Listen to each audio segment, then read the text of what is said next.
Alright, first question comes from Arrow J. What's your most memorable moment in your COD career?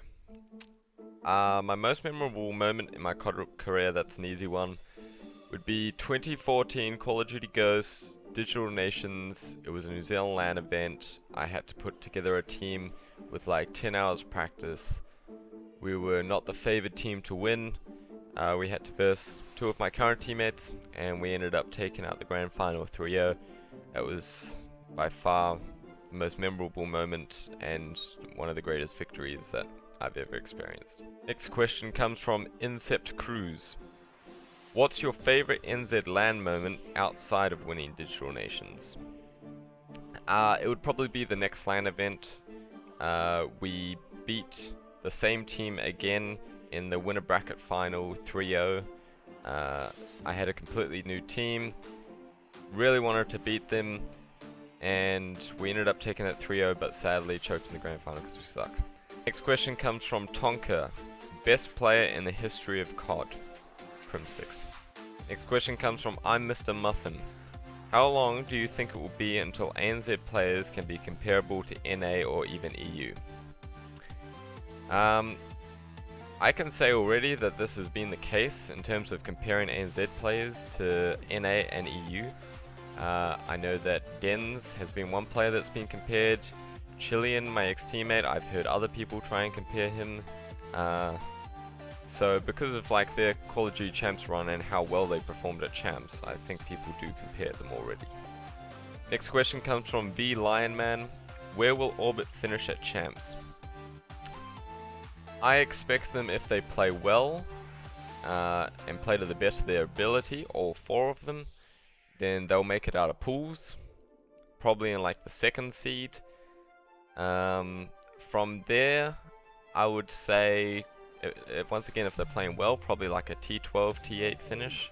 T8 if they play out of their fucking minds. Next question comes from @OneBurstEntity.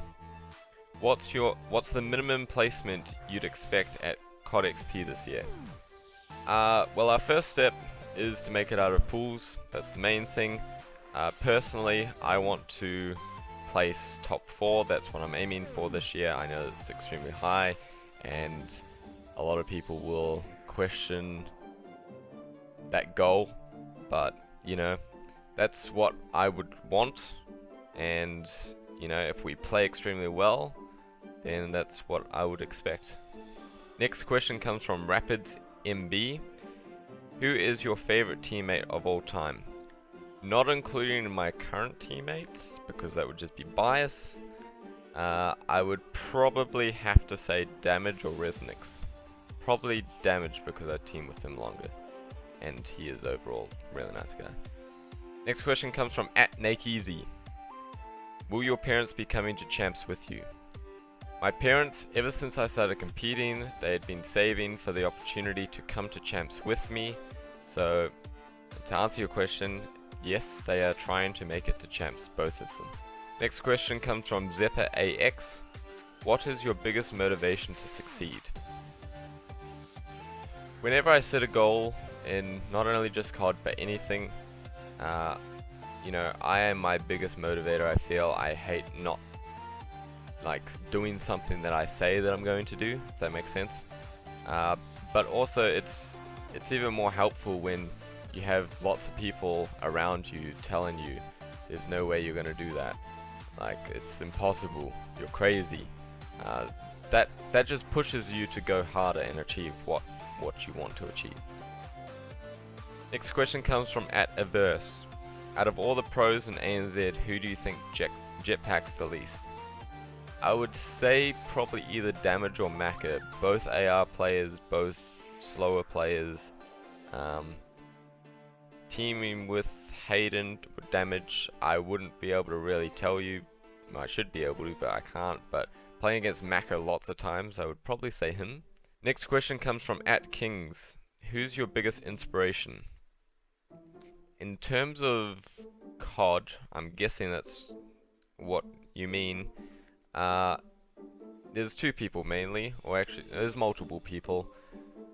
I'd say Clayster has been a major one throughout like my whole entire COD career. You know, he's been put in a lot of tough positions like myself.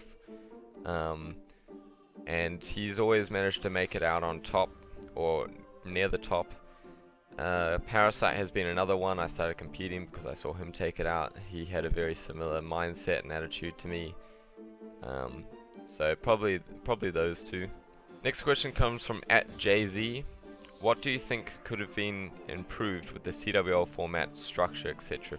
for next year? Double Elim, it's already back, so I'm happy with that. I feel like that needs to stay.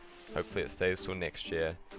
The other thing is that I did not necessarily feel that us playing online to qualify for lots of money was ideal or logical, purely because I know that in my previous team we statistically had better performances at LAN than online. I'm not necessarily saying that we would have broken into the T4, but you know, I just feel that all teams should go to LAN if possible. That's really the only thing. Like, CWL was great, you know, the referees, admins, they were all great.